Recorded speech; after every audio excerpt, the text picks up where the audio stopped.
vacanciers qui sont là. Peut-être que c'est bien de vous accueillir. Je sais qu'on a des amis frères et sœurs de Dijon.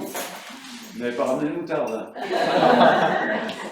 Bon, la moutarde. Est-ce qu'il y a d'autres visiteurs au milieu de nous? Oui? Région parisienne. C'est où ça? La fille de Mamie. Mamie Paulette. Mamie Paulette. Non. Je connais pas. On a une Mamie Paulette dans ma famille, mais c'est pas. Et où à Paris? C'est la star, hein, quand même. Ah oui. Et où à Paris? Vitry-sur-Seine, Val-de-Marne, à côté d'Austerlitz, la gare d'Austerlitz. À côté de la gare d'Austerlitz. Pas loin de la gare de Lyon. Ah oui, c'est pas loin non plus. C'est pas loin non plus. Traverser. C'est Eh bien, La maman d'Anthony la maman d'Anthony. est venue. bienvenue aussi. De où?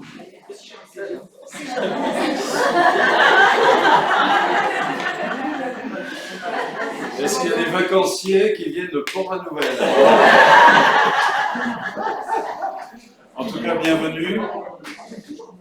On va partager la parole de Dieu ensemble. Voilà, est-ce que c'est bon là pour le... Ici, il faut que j'allume aussi. Merci. Voilà, est-ce que ça vous arrive de vous réveiller et de ne pas être en forme? Ah oui. Ouais.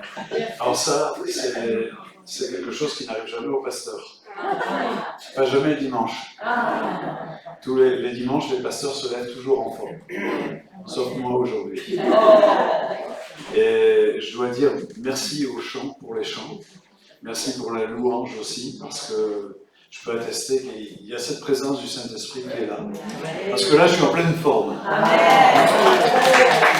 Et on va partager ensemble la parole de Dieu. Merci aux techniciens. Alors, j'espère que ça va aller, ce coup-ci. Ouais. On vit une époque qui est vraiment particulière et à chaque fois on dit ça. Et puis quelques temps après, on se dit mais l'époque qu'on vit est encore plus particulière que celle qu'on a vécue et on a l'impression qu'il y a une grosse accélération à un niveau mondial. Et quand on cherche dans la Bible des explications sur ça, et ce matin ça va être un peu notre sujet, il y a toujours une parole qui m'étonne, c'est quand l'apôtre Paul il parle de ces choses-là, il dit exhortez-vous, c'est-à-dire encouragez-vous avec ces paroles. Vous voyez, nous on est dans un monde où il y a des gens qui ne veulent même plus regarder les informations parce que ça plombe le moral. Vous avez déjà rencontré des personnes. Moi, je ne veux plus écouter les infos. Et c'est vrai qu'on est bassiné. Il y a même des chaînes de télévision continues du matin au soir, du soir au matin. Mais quand l'apôtre Paul parle aux chrétiens de ces choses-là, il dit encouragez-vous avec ça. Il dit même ailleurs consolez-vous avec ces paroles. Pourquoi ? Bien sûr, nous ne fermons pas les yeux sur tout ce qui se passe, mais nous savons que ça annonce quelque chose, le retour de Jésus. Vous croyez que Jésus revient ? Vous croyez qu'il revient bientôt ? Vous croyez qu'il est à la porte et qu'il frappe ? C'est écrit dans sa parole et nous voulons partager ça et j'ai choisi ce texte qui est la parabole des 10 vierges. Le royaume des cieux sera semblable à 10 vierges qui, ayant pris leur lampe, allèrent à la rencontre de l'époux. 5 d'entre elles étaient folles et 5 étaient sages. Les folles, en prenant leur lampe, ne prirent point d'huile avec elles, mais les sages prirent avec leur lampe de l'huile dans des vases. Comme l'époux tardait, toutes s'assoupirent et s'endormirent. Au milieu de la nuit, on cria « Voici l'époux, allez à sa rencontre !» Alors toutes ces vierges se réveillèrent et préparèrent leurs lampes. Les folles dirent aux sages « Donnez-nous votre huile, nos lampes s'éteignent. » Les sages répondirent « Non, il n'y en aurait pas assez pour nous et pour vous.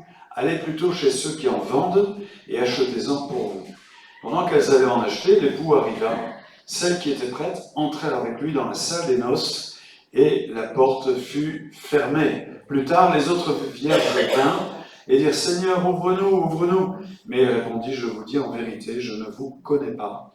Et Jésus dit « Veillez, puisque vous ne savez ni le jour, ni l'heure ».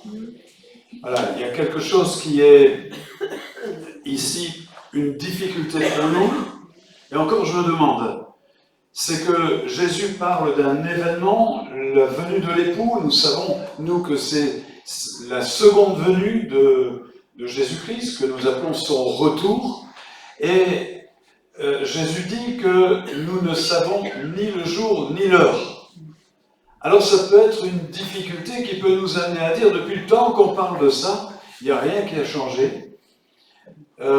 Maintenant, est-ce que ça ne serait pas davantage une difficulté si on savait le jour et l'heure? Je ne vais pas m'étendre là-dessus, mais réfléchissez. Si par exemple je vous disais c'est le 25 novembre 2027, comment est-ce que vous mèneriez votre vie? Comment est-ce que je mènerais ma vie? Un autre commentaire ici aussi, c'est Vierge folle et c'est Vierge sage. C'est curieux parce qu'il est dit que les deux se sont assoupis et endormis. Tout le monde s'est endormi dans cette affaire-là.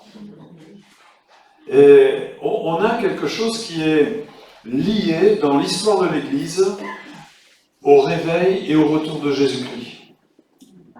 Chaque fois qu'une Église est réveillée, qu'une Église nationale est réveillée, c'est dans un pays il y a le réveil, à chaque fois, il y a l'émergence d'un sentiment d'imminence du retour de Christ.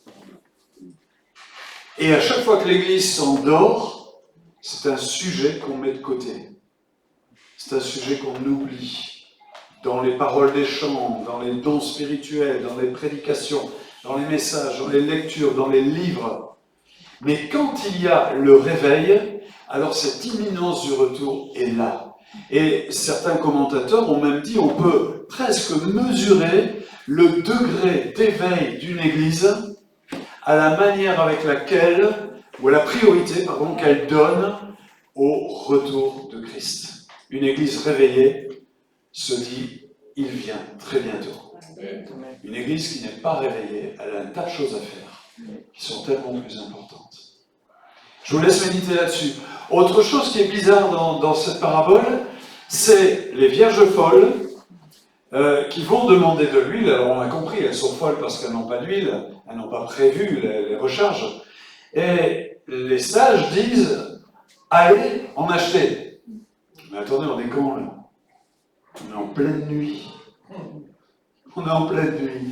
Alors, je ne sais pas trop comment ça fonctionnait à cette époque-là, je ne suis pas spécialiste, mais je me doute quand même que les marchands devaient aussi dormir pour se reposer. S'ils travaillaient la journée à vendre de l'huile, c'est curieux. Donc Jésus nous dit de veiller. On est dans un mariage oriental. C'est-à-dire que l'époux va venir chercher sa fiancée pendant la nuit et les amis de la fiancée vont aller à la rencontre de l'époux et l'accompagner jusque chez la fiancée. Ensuite, l'époux prend la fiancée, il l'emmène chez lui et ensuite il y a un banquet et les amis accompagnent le couple et participent au banquet de noces. Alors ce banquet de noces, je ne sais pas si vous avez des mariages en préparation. C'est une famille qui a des mariages en préparation. En général, bon, il faut un petit peu sortir le chéquier, hein. Mais là, ça durait jusqu'à 15 jours. Waouh! Et c'est pour ça que dans les noces de Cana, il y a eu un bug au niveau du calcul des quantités. Ils se sont retrouvés sans vin et que là, Jésus a fait son premier miracle. Il y a 3 choses à savoir. On sait que l'époux va arriver. Le retour de Jésus est annoncé. Nous savons que Jésus va revenir. Alors, je vais vous dire quelque chose. Depuis des siècles, la Bible contient des prophéties. Certaines de ces prophéties se sont accomplies. D'autres sont en voie d'accomplissement. Est-ce qu'il y a une prophétie qui s'est révélée fausse? Aucune. Toutes les prophéties se sont accomplis avec une grande précision. Avec une précision qui était même improbable. Prenez par exemple toutes les prophéties qui concernent la venue de Jésus. 3 ans de ministère public de Jésus, la venue de Jésus, sa mort. Comment, à 7 siècles d'avance, comme l'a fait Ésaïe par exemple, on peut parler précisément? Comment différents écrivains, je parle de Daniel, Ésaïe, les psaumes, psaume 22, etc., comment tous ces gens qui n'ont pas vécu à la même époque vont parler d'un événement aussi resserré dans le temps, ciblé géographiquement, ça a lieu à un même endroit, à une même époque. C'est extraordinaire, hein? Si toutes ces prophéties se sont accomplies sans aucune erreur, celles qui ne sont pas encore accomplies s'accompliront certainement et sans erreur. Et ces prophéties disent que Jésus va revenir. C'est un retour annoncé. La deuxième chose, c'est que le retour de Jésus va créer, mettre en évidence au sein de l'Église une différence. Une terrible différence. Les vierges folles, les vierges sages. Ici, il ne s'agit pas de ceux qui ne connaissent pas Jésus, qui sont encore dans les ténèbres, dans le monde, mais il s'agit de ceux qui les connaissent et qui sont appelés ici les vierges. Il y en a des folles, il y en a des sages. Terrible différence qui va être mise en évidence lorsque l'époux va arriver. Et puis, la troisième chose qu'il faut savoir, ce texte parle de noces, c'est-à-dire d'une fête. Vous aimez la fête? Ouais? Oh non, Eh bien, ce qui nous attend, c'est une fête. Dans le ciel, c'est une fête. Et même l'évangile est une fête. Et moi, j'aime beaucoup la fin de l'histoire du fils prodigue, parce que la fin de l'histoire du fils prodigue, c'est ils commencèrent à se réjouir. Et ce que j'aime bien, c'est que ce n'est pas écrit qu'ils ont fini de se réjouir. Ils commencèrent. Et lorsque nous avons rencontré Jésus, nous avons commencé à nous réjouir. Et nous continuons à nous réjouir. Et comme on l'a entendu ce matin, ce n'est pas les circonstances qui vont nous empêcher de nous réjouir. Même si on est comme Paul et Silas dans la prison, on se réjouit. Mais un jour, on se réjouira parfaitement. Sans aucun obstacle, sans aucune retenue. On va laisser exploser notre joie. Comme disent les jeunes, enfin c'était il y a longtemps, on va s'éclater. Non? Tout à fait, ben bien sûr. C'est ça qui nous attend. C'est une fête. Alors il y a un cri, voici les blancs. Et au travers des choses que nous voyons dans notre monde, eh bien, on va passer ça, toc. Au travers de ce que nous voyons, nous entendons le cri. Vous savez, les Indiens qui mettent leur oreille là, sur le rail du chemin de fer. Et nous, on met notre oreille, et au travers de tout ce que nous voyons et entendons, nous entendons ce cri. Voici l'époux. Alors, l'apôtre Paul a parlé de ça, et il nous dit, cela importe d'autant plus que vous savez en quel temps nous sommes, c'est l'heure de vous réveiller enfin du sommeil, car maintenant le salut est plus près de nous que lorsque nous avons cru. La nuit est avancée, le jour approche, dépouillons-nous donc des œuvres des ténèbres et revêtons les armes de la lumière. Marchons honnêtement, comme en plein jour, loin des excès, de l'ivrognerie, de la luxure, de l'impudicité, des querelles et des jalousies, mais revêtez-vous, voilà, c'est le costume du Seigneur Jésus-Christ, n'ayez pas soin de la chair pour en satisfaire les convoitises. Si vous me permettez, on va le lire dans une autre version, qui est la Bible en français courant, parce qu'il y a des choses que j'aime bien, des expressions. Vous savez bien pourquoi je vous donne toutes ces recommandations. Vous n'ignorez pas en quel temps nous vivons. C'est une heure exceptionnelle de Dieu que la nôtre. On vit une heure exceptionnelle dans l'histoire de l'humanité. C'est l'heure matinale. Alors c'est ça que j'aime bien. Dis à ton voisin, « Hey, secoue-toi !» Non, mais attendez, vous n'avez jamais fait ça. Vous réveillez quelqu'un. Secoue-toi. Quand vous réveillez quelqu'un, vous lui dites secoue-toi. Non, secoue-toi. Faites-le un peu. Non, plus. Vas-y, secoue-la. Ouais. Secoue-toi. Mais l'apôtre Paul parle ici de quelque chose qui est brutal. Il parle de quelque chose et l'heure est tellement importante. Je me souviens, on a travaillé pendant plusieurs années dans une église qui était dans le bassin minier du Nord-Pas-de-Calais. Il y avait beaucoup d'anciens mineurs. Et c'est des gens qui, quelquefois, ne s'embarrassent pas des formes. Et il disait, tu sais, René, quand il y avait le grisou qui commençait à s'accumuler dans la mine, il fallait sortir. Mais pour gagner un peu plus d'argent, il y en a qui continuaient à piquer dans la roche. Et alors là, le chef, on l'appelait le porion, le chef était capable de filer une baigne, un coup de poing. On dit, allez, maintenant tu dégages, tu sors. Secoue-toi. Et c'est un peu comme ça que l'apôtre Paul nous parle ici, en disant, allez, on arrête de s'écouter, là, prendre les couvertures, encore 5 minutes, je suis bien. Non, secouez-vous. Éveillez-vous à la réalité. Il est grand temps. Le salut est à la porte. La délivrance finale est proche. Nous sommes bien plus près du but que le jour où nous sommes devenus croyants. La nuit tire à sa fin, le jour commence à poindre. Débarrassons-nous donc de tout ce qui se trafique dans les ténèbres. Saisissons les armes qu'on porte le jour et engageons-nous dans la lutte en pleine lumière. Bon, voilà ce que dit l'apôtre Paul. Maintenant, il y a ce problème, c'est qu'on ne sait pas quand le Seigneur va revenir. On ne sait pas. Alors, il y en a qui ont essayé, je crois que c'est du garage, à un moment, voilà, nous avions de la famille et on a voulu, sans réaliser, les emmener visiter ce coin-là. La police avait tout barré à 20-30 km à la ronde, tellement il y avait des farfelus qui se pointaient là. C'était pas la première fois dans toute l'histoire de l'Église.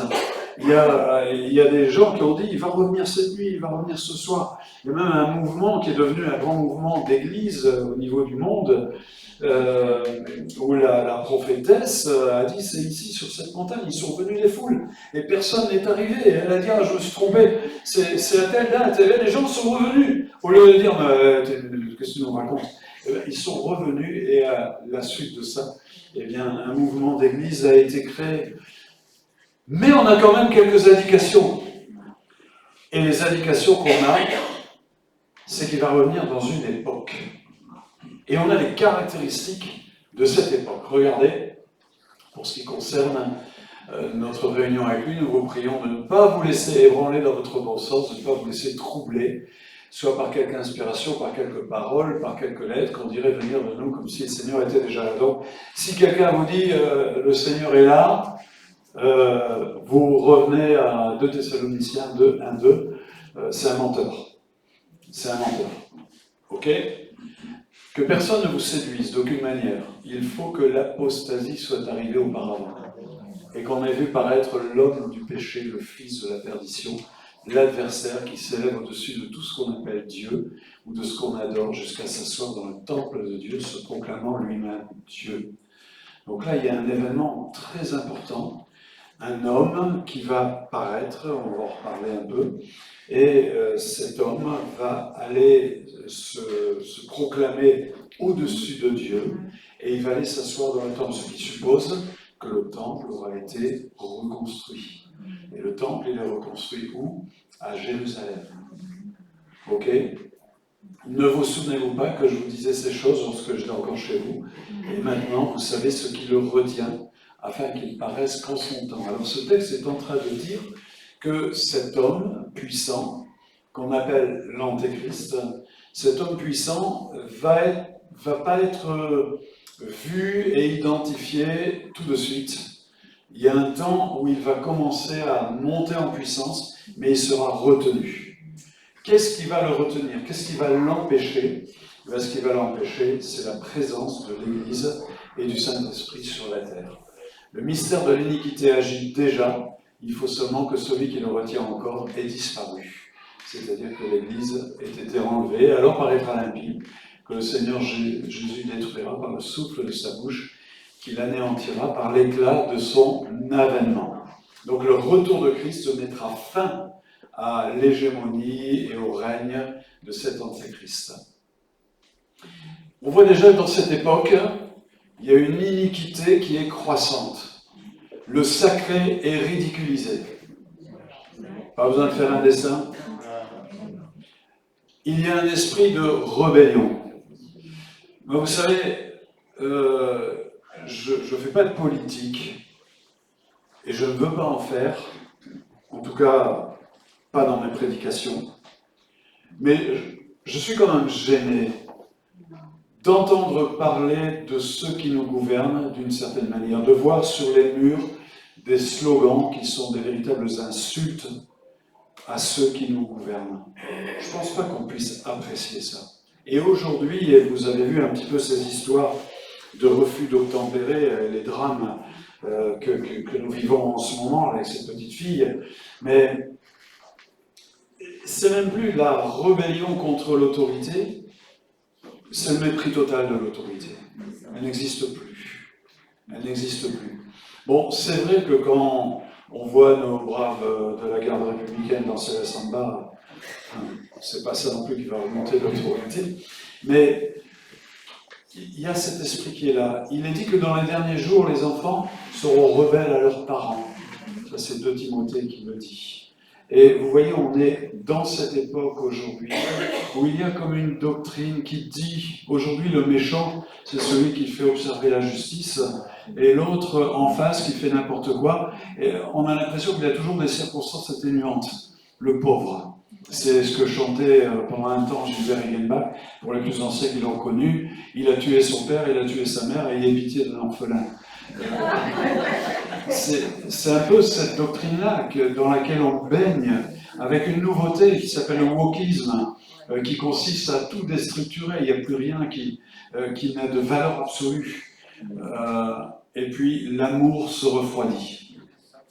Alors c'est curieux parce que il y a 2 choses qui suivent une courbe parallèle, montante. C'est la communication.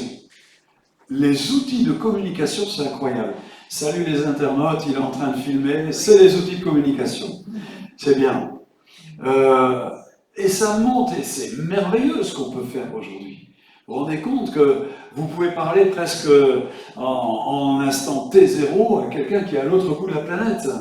Discuter avec lui. Il m'est arrivé une fois, quand j'étais dans mon activité, d'avoir une réunion en Zoom, en visioconférence, et dans cette réunion, nous représentions 50 nationalités. 50 pays, et on discutait ensemble. Bon, tout le monde n'était pas à la même heure, mais on avait trouvé un créneau, mais on discutait ensemble. C'est quand même extraordinaire, la puissance de communication, les outils qu'on a. Et vous savez quelle est la courbe qui suit exactement parallèlement? Cette courbe montante, c'est la solitude. C'est incroyable. Plus on se perfectionne pour communiquer, plus les êtres humains sont seuls. Plus les êtres humains sont seuls. Je parlais avec quelqu'un il y a quelque temps, il me disait, j'étais dans un tel état de solitude que je faisais mes courses en plusieurs fois pour pouvoir parler plusieurs fois à la caissière. Terrible, hein? Peut-être que vous connaissez quelqu'un dans votre quartier comme ça. Et c'est bien de s'en occuper. On a même aujourd'hui, je crois, inventé des caisses blabla, où la caissière n'a plus les 40 secondes avec le bonjour, au revoir, merci, vous savez, le BAM, là, où elle peut discuter avec les clients. Donc on la met spécialement là, elle a le temps, et si vous avez envie de papoter, vous choisissez cette caisse-là. C'est fou d'en arriver là quand même. C'est fou d'en arriver là. Et les 2 choses, et vous voyez, l'amour qui se refroidit. Et bien, je vais vous avouer quelque chose. Je ne fais pas de politique, mais on va faire un petit peu d'écologie. Je suis pour le réchauffement de la planète.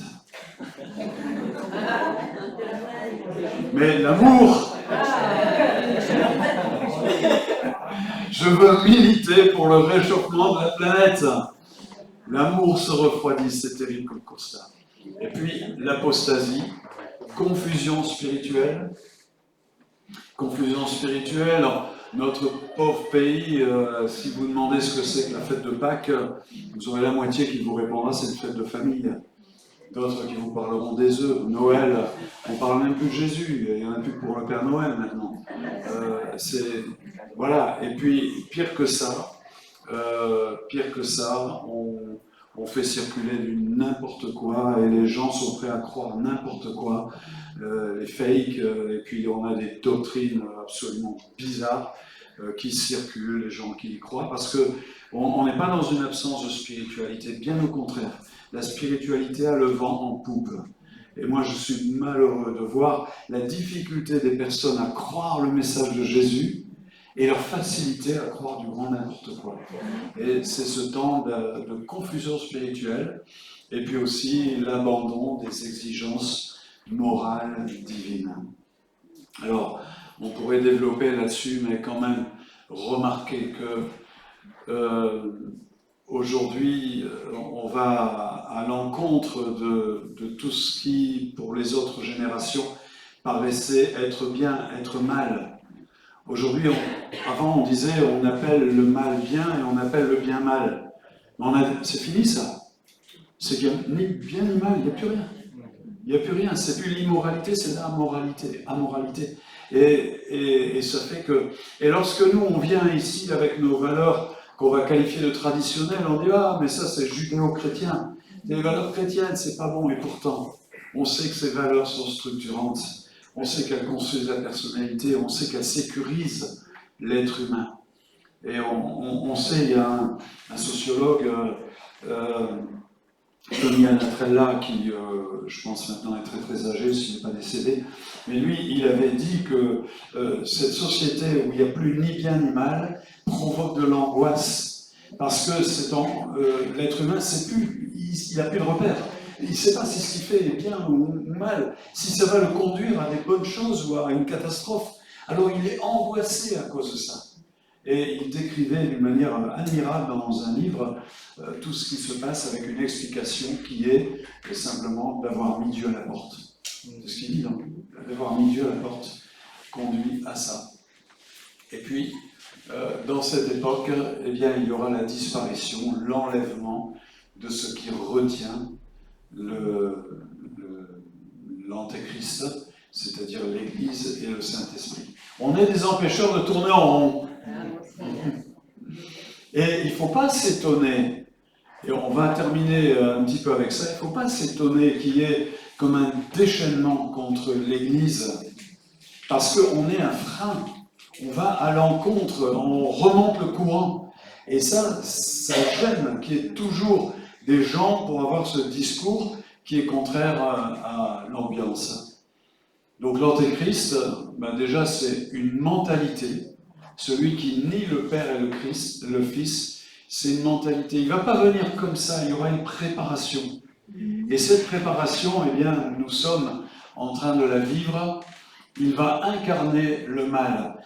Cette préparation, elle est là. Et aujourd'hui, on peut le constater. Ce qu'on a vécu avec le Covid est quand même étonnant. Vous vous rendez compte? On fait ça, et au bout de 48 heures, tout le monde est enfermé chez soi, sur toute la surface de la Terre. On est capable de faire ça. On est capable aujourd'hui, avec un discours, en 48 heures, de dire à tout le monde de rentrer chez soi. En Inde, où les maisons sont assez petites, où ils dorment tous entassés dans la maison, mais ils vivent dehors, en Inde, des policiers sont venus mettre des barres avec des cadenas pour enfermer les gens. Et les gens, ils sortaient et étaient frappés à coups de bâton. Mais partout, d'un bout à l'autre de la planète, il fallait rentrer. Covid, confinement. Vous l'avez entendu, hein? Ce confinement. Eh bien, pour moi, c'est mon interprétation personnelle. On a eu ici droit à comme une répétition. Une répétition de ce qui se passera le jour où tout ce mal, cette mentalité, tout ça va s'incarner en un Un homme qui va représenter tout ça, ces absences de valeurs, ces valeurs renversées, ces choses apostates. Il va les incarner et on sait aujourd'hui qu'il aura la possibilité de régner sur la terre entière. C'est possible. Et il sera même acclamé. Certains diront enfin, on l'attendait. Et peut-être même, il est question de séduction. Prenez garde qu'il ne vous séduise. Ouais, c'est important. Donc il sera un homme impie, sans foi ni loi. Mon interprétation, c'est qu'au début, il va être mignon, gentil comme tout. Hein. Il sera capable, il fera des prodiges, c'est écrit, Jésus l'a dit. Hein. Il fera des prodiges au point de séduire, s'il était possible, même les élus. Quoi comme prodige? Imaginez quelqu'un demain, il vous règle tous les problèmes de chômage, de famine, de guerre, il règle tout ça. Qu'est-ce qu'on fait? On vote pour lui. Et puis après, il se révèle. Un homme providentiel, il se révèle, et là, il saura qu'il aura les coups des franches pour affirmer ce qu'il est, parce qu'à ce moment-là, l'Église aura été enlevée. Et la Bible dit qu'il va monter pendant 3 ans et demi, l'Église sera enlevée, et il va régner encore pendant 3 ans et demi, et au bout de ces 7 ans, qu'est-ce qui va se passer? Jésus va revenir sur la montagne des Oliviers. Certains sont déjà allés en Israël. Il y en a qui se font enterrer là-bas, hein, sur la montagne des Oliviers, parce qu'ils savent. Et il y aura bien sûr, quand Jésus reviendra, on sera au bord d'un déchaînement mondial. Et c'est dans cette vallée d'Armageddon. Napoléon, quand il a vu ça, il a dit si on veut attaquer ce pays, c'est là, c'est stratégique. Alors que lui-même ne connaissait pas grand-chose de ce qu'affirmait la Bible. Et Jésus va revenir, et là, nous reviendrons avec lui. On reviendra avec lui. Alors, aujourd'hui, ce sont des choses qui sont controversées. Moi, je pense que c'est comme ça. Nous régnerons avec lui pendant 1000 ans, où la terre verra ce qu'aurait pu être la vie avec Jésus comme roi. Les êtres humains verront ce à côté de quoi ils sont passés. Et puis à la fin, eh bien, la liberté sera de nouveau donnée aux hommes qui malheureusement vont encore choisir le mal. Et là, ça sera... Alors l'étang de feu n'a pas été préparé pour les hommes. Hein. Il a été préparé pour le diable et pour ses anges. Mais si la Bible nous parle d'hommes qui iront dans l'étang de feu, c'est par leur propre choix d'avoir rejeté Dieu. Et là, eh bien, nous serons enlevés. Enfin, nous partirons de nouveau, ça, il y a deux phases, hein, et nous régnerons. Alors, comme je vous l'ai dit, tout ça, ça peut paraître bizarre. Peut-être même que quelqu'un qui va tomber sur ma vidéo et va dire c'est quoi cette hurluberlu là, de quoi il nous parle? Mais moi, j'en reste à ça. Jusqu'à présent, aucune prophétie de la Bible, aussi improbable soit-elle, ne s'est réalisée de manière fausse. Sont toutes réalisées, et on parle aussi des détails prophétiques qui sont là et qui se sont accomplis. On n'a pas le temps de revenir là-dessus. Alors les 10 vierges nous parlent d'une différence, et ce matin c'est à l'église que je m'adresse. Ce jour-là, une différence va se manifester, les folles et les sages. Toutes s'assoupirent, toutes s'endormirent, mais les folles et les sages. Alors est-ce que le Seigneur tarde ? Non, parce que il est dit que il veut en sauver le maximum. Et nous, on est contents de ce qu'il tarde un peu, parce qu'on a tous autour de nous des membres de nos familles, des proches, qu'on aimerait tellement voir se tourner vers Jésus. Voilà, ça je l'ai dit. Le sentiment d'imminence de sa venue, c'est une caractéristique des temps de réveil, des folles et des sages. Alors c'est quoi cette huile? Parce que vous allez dire, ouais, il va nous dire où c'est qu'on peut l'acheter. Mais... Non. Je me souviens de quelqu'un, ça m'a fait un peu sourire, un membre de l'église qui était malade, assez âgé, il s'est avancé Et puis il a dit, est-ce que vous pouvez me faire la pression d'huile? J'ai dit non, je vais vous faire l'onction d'huile. C'est différent. Et il venait, il avait confiance dans le Seigneur pour qu'il soit guéri. Donc cette huile est bien sûr le symbole de notre relation avec Dieu. C'est la vie de l'Esprit en nous. L'huile, c'est le Saint-Esprit. Et justement, ces vierges sages, elles restaient éveillées, elles gardaient de quoi faire que la lampe continue à brûler. Hein, c'était les petites lampes à huile, vous connaissez ça. Et elles ne les laissaient pas s'éteindre. Et c'est pareil, nous on ne veut pas laisser s'éteindre la vie de Jésus en nous. Nous voulons entretenir notre relation avec lui, entretenir notre communion avec lui. Vous savez par quel moyen, bien sûr, la prière, la lecture de sa parole, etc. Alors, je termine avec ça parce que c'est une question dernièrement qui a beaucoup été posée, quelle doit être la posture de l'Église. Quand il y a des choses qui nous heurtent, qui nous choquent, et je crois qu'on n'a encore rien vu, est-ce que l'Église doit réagir? Est-ce que nous devons réagir? Est-ce que nous devons militer? Bien sûr, nous avons le droit et nous sommes en devoir de donner notre avis. On ne va pas faire semblant, si ça ne nous plaît pas, ça ne nous plaît pas, on le dit. Mais ce n'est pas notre combat. Il est écrit que Dieu n'a pas envoyé son Fils sur la terre pour que le monde soit condamné par lui, mais pour que le monde soit sauvé par lui. Et nous savons que notre monde ira toujours de plus en plus loin dans cette folie. Et ce qu'on a pu voir qui a pu heurter nos yeux, nos oreilles, c'est que le début, on verra bien pire encore. Pour qu'un homme aille s'asseoir dans le temple de Dieu, il faut aussi que les consciences aient été ramollies jusqu'à s'habituer à certaines choses. Au niveau du côté impie. Donc, ce n'est pas notre combat de lutter contre ça, mais notre combat, c'est de proclamer le message du Seigneur en étant sel et lumière. Nous portons une différence. D'ailleurs, Paul dit qu'avec cette différence, nous condamnons le monde. Ce n'est pas dans notre discours, c'est notre manière d'être.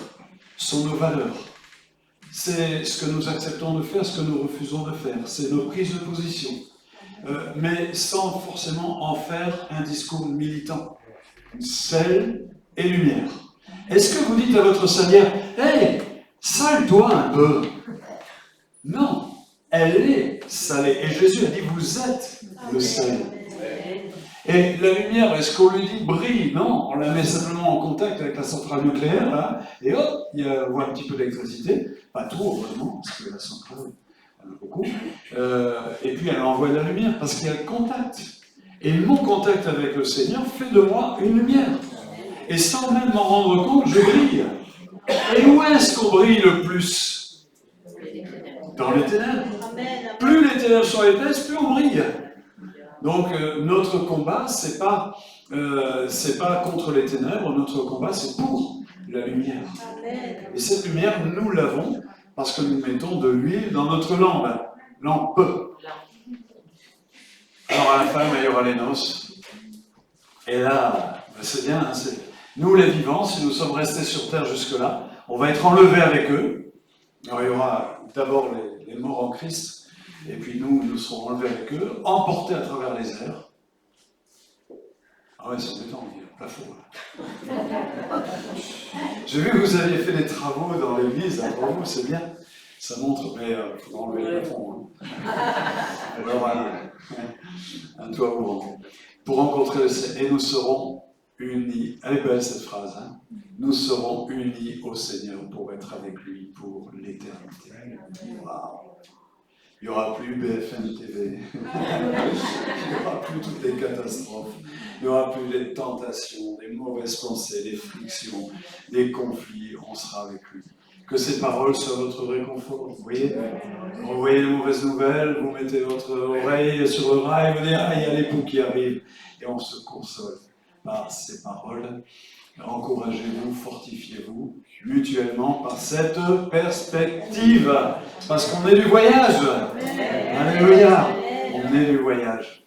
Alors on retient ça. Jésus qui dit, je viens bientôt. Merci pour votre attention et serrons ça dans notre cœur. On peut tomber aussi dans la tentation de réaction humaine. Mais si le Seigneur a laissé l'Église sur la terre, c'est pas pour mener un combat politique. Il y a des pays aujourd'hui où le christianisme a des pourcentages à 2 chiffres et il y a une tentation politique. On a même vu de ces présidents se réclamer de la foi chrétienne. Pour moi, c'est pas la raison d'être de l'Église sur la terre. Il y a des doctrines qui disent qu'il y a des sphères, on appelle ça des montagnes ou des forteresses, et qu'il faut que l'Église investisse la montagne des finances, la montagne de la culture et de l'art, la montagne de la politique, de l'éducation, etc. Mais c'est pas du tout comme ça.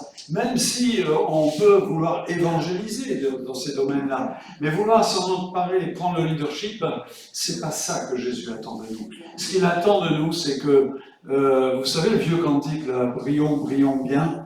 Qui c'est qui connaît? Toi, dans ton casson, allez, qui c'est? Levez un peu la main, que je vois les vieux, là. Mais j'aime bien ce chant. Brillons bien, toi dans ton coin sombre, et moi dans le bien. Et c'est tout simple, c'est demain au boulot, c'est dans le quartier, je brille tout simplement. Et... Comment?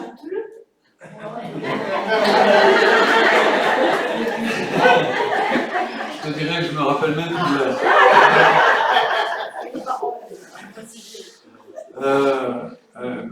Déstabilisé. Voilà, mais faisons ça simplement. La vie chrétienne, elle est simple, elle est à vivre localement, familialement, dans l'église locale. Elle n'est pas faite de grandes choses qui sont des actes d'héroïsme. Vous savez, au ciel, il y a des grands héros qui n'auront pas leur médaille. Et il y a peut-être des petites mamies toutes discrètes qui vont arriver dans la lumière et qui auront une grande récompense. Alors soyons fidèles, veillons. Ne soyons pas des vierges folles, en pleine nuit, on ne vend pas d'huile. Et ayons toujours de l'huile. Et entretenons toujours notre relation les uns avec les autres, et puis avec le Seigneur aussi. Je te bénis, Seigneur, parce que